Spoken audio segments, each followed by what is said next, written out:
Trump's immigration policy has been a complete and utter disaster. He has failed over and over again, and he has proven to his base that building that border wall will not be paid for by Mexico, and it wasn't even a priority of his when he had some political capital.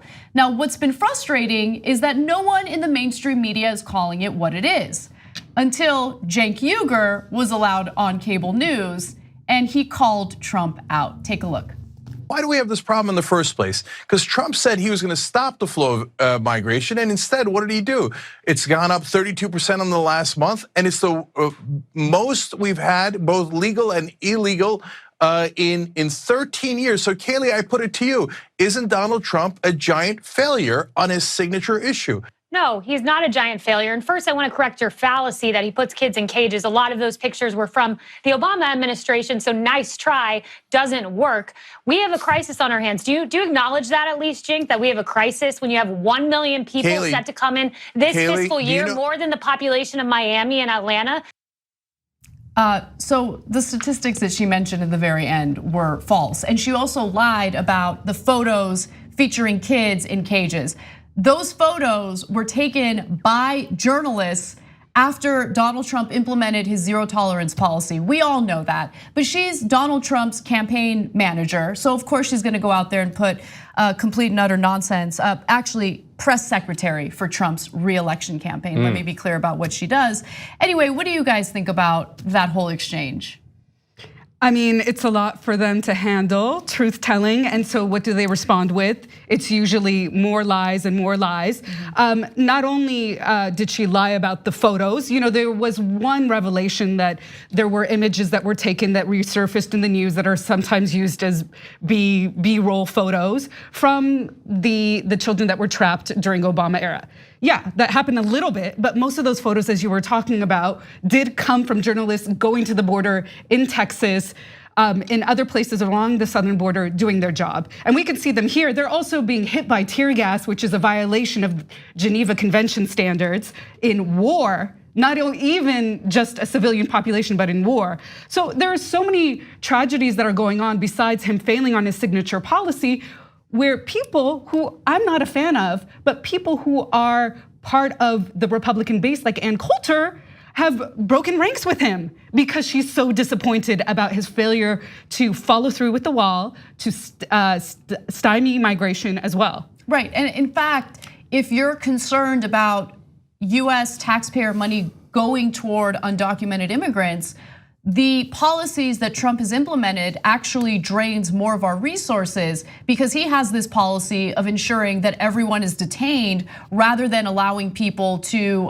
maybe wear ankle bracelets and get released until they get their court date. And I'm specifically, of course, referring to individuals who are here seeking asylum. So I want to get your thoughts on the next video, Nando, because McEnany continues on with this notion that Trump has actually been awesome on immigration policy.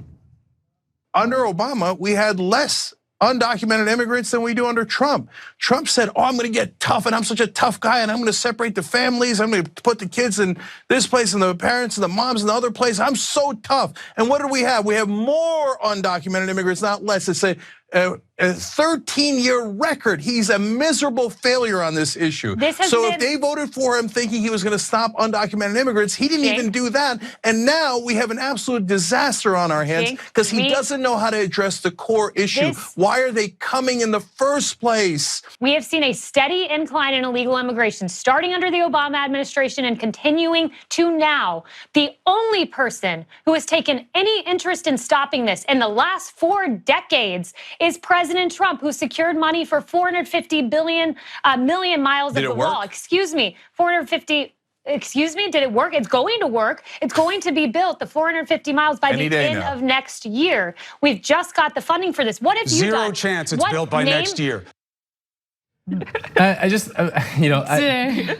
I love the, Trump is freaking out and trying to strong arm Mexico into somehow preventing migrants from leaving. I mean, because I remember the biggest criticism people had of the Cuban regime and the Castro regime was that they wouldn't let people leave their country and come into the United States. But when it's Central Americans, we want them to build these sort of police states to keep their people in.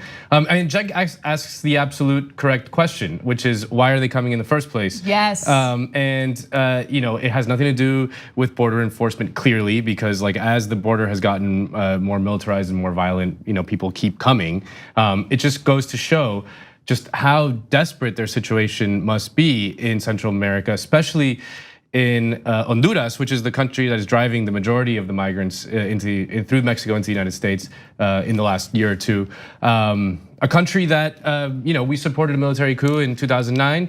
The party that's been in power on the back of the military coup is privatizing all social services, including education, pensions, all that fun stuff. There's huge protests throughout Honduras as a result, and the social crisis caused by that is what's driving all these people to come over here. So this is like the same story over and over and over again. We screw up a region, and then the people want to come over because they're desperate and poor and fleeing violence, and then we shut the doors. So it's it's like if you break your leg and you're in excruciating pain and you're just taking painkillers, but you're not dealing with what the problem is, which is your broken leg. Yeah, and then you're getting addicted to oxy, and then you're dying. Exactly. So and we take this approach on pretty much every single issue, including domestic policy. For instance, when it comes to the issue of homelessness, all right, we can go ahead and build shelters. But why are all these people homeless? What's causing the homelessness? Could it be stagnant wages? Could it be the fact that wages haven't kept up with inflation? Could it be that developers are demolishing affordable housing to build these luxury apartments and condos? Like, let's talk about the root of the problem, but we never do that. We only talk about what can we do to alleviate some of the symptoms. Well, because people are obsessed with the simplified narrative of what's actually happening. So the narrative that the conservatives are trying to funnel out is that there's so much migration into the US that they're taking American jobs, and that's why there are depressed wages, that's why the middle class is bottoming out.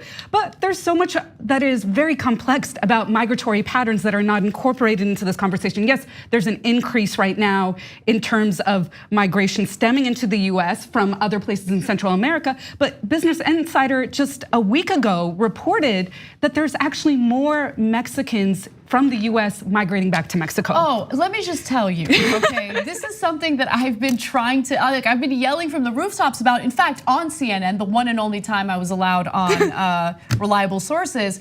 Yeah, there's actually more Mexican immigrants leaving the United States than coming in. And as Nando pointed out, the majority of the migration is coming from these Central American countries that are fleeing violence. These are people who are desperate, so desperate that they're willing to risk their own lives, not just through the journey, but through the brutality that people are now experiencing at the border, at the hands of our immigration, our border patrol agents. Now, with that said, I want to go to the final video, and I love what Cenk brings up here. Take a look. Just last week, we had a 6-month-old child who was taken across the Rio Grande River by a 55-year-old man who was not her father. Why? Because we have the TVPRA, which incentivizes crossing with a child because you are allowed to stay in this country. That is a rule change that should be addressed. Of course it should. No, we must have a wall. Cenk, do you care about the 70,000 Americans who die of drug overdose, much of which crosses our southern border? First of all, on the drug overdoses, it's largely OxyContin and heroin that's causing it. Those are the giant drug companies giving Donald Trump tons of money to pretend that it's Mexicans that are the problem when it's people in suits who pay off Republican Party one day after another, and they make billions of dollars off of OxyContin, and you know that. And Trump said he was going to stop it, and that was another lie. He didn't do that either, okay? And in terms of the kids coming from Guatemala, etc., do you think about those parents, how desperate they have to be to put those kids on that perilous track? And they do it anyway because the conditions are such deplorable situation. And part of the reason for that is our stupid drug war that created total chaos in those Latin American countries. And that's a complete and utter failure. That's also on you. All right. I love how they pretend, and I'm specifically referring to McEnany here, that they care about the violence that they might face, the migrants might face at the hands of smugglers. You don't care. I mean, we have Border Patrol agents who literally go out there and they destroy, humanitarian efforts to leave food and water for these migrants so they don't die as they're trying to flee violence in their countries and find safety here in the United States. I mean, you really care about what the smugglers are doing? First of all, I mean, I genuinely do care, which is why it's important to have a better system put in place so these people, first of all, again, root of the problem, why are they fleeing and what can we as Americans do to help, solve that problem? And secondly, if you care about these people's lives, why are you putting them in cages? Why are you ripping the kids away from their parents with the zero tolerance policy, which Trump had to abandon because it was so controversial? I mean, they don't care about these people's lives, and I'm so fed up with the disingenuous, oh, but what about these kids? What about these people? You don't care about these people. And I love that Cenk brought up the issue of drugs, because that is another talking point that we see from the Trump administration over and over again. Oh, the drug smuggling, the drug smuggling. We have the drug smugglers here in the United States, and as Cenk says, they wear suits. Yeah, ending the war on drugs tomorrow would be the best way to curb, unauthorized immigration from Central America into the United States, right? The demand for drugs in the United States has remained stagnant despite the efforts of the drug war. Drugs are purer, more cheap than ever before, despite the efforts of the United States drug war. All it's done is create violence and misery in the countries that are in the root of the drug smugglers. So that only creates more conditions for migrants to come. It doesn't address the problem of drugs. Drugs are just, I don't know, you want drugs? I can get you drugs today, it's not that hard. It hasn't changed one bit. The only thing it's caused is all kinds of death, misery, and violence in Central America, which is leading to the migrant crisis we face now. Yeah, and the other thing that they're pretending about is that they care about people who are dying from drugs, right? They care when it enters white suburban households. That's when they care. They don't even really a little care. bit, yeah, A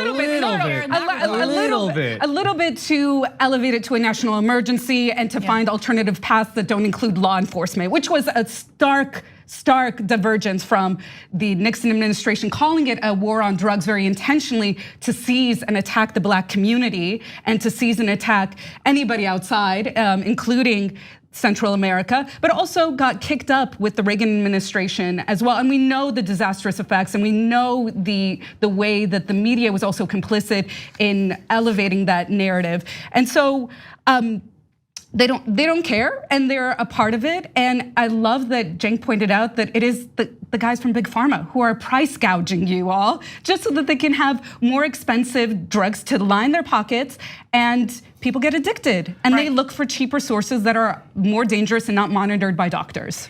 And just going back to the root of the problem and how we tend to only try to fix things by alleviating symptoms.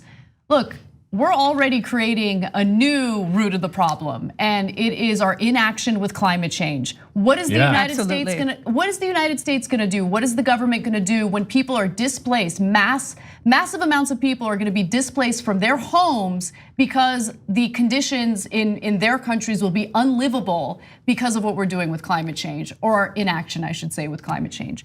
So that's gonna be a huge issue, and the Trump administration is certainly contributing to that issue. The TYT Plus app is now available on iOS and Android. Download to get more TYT content at tyt.com/app.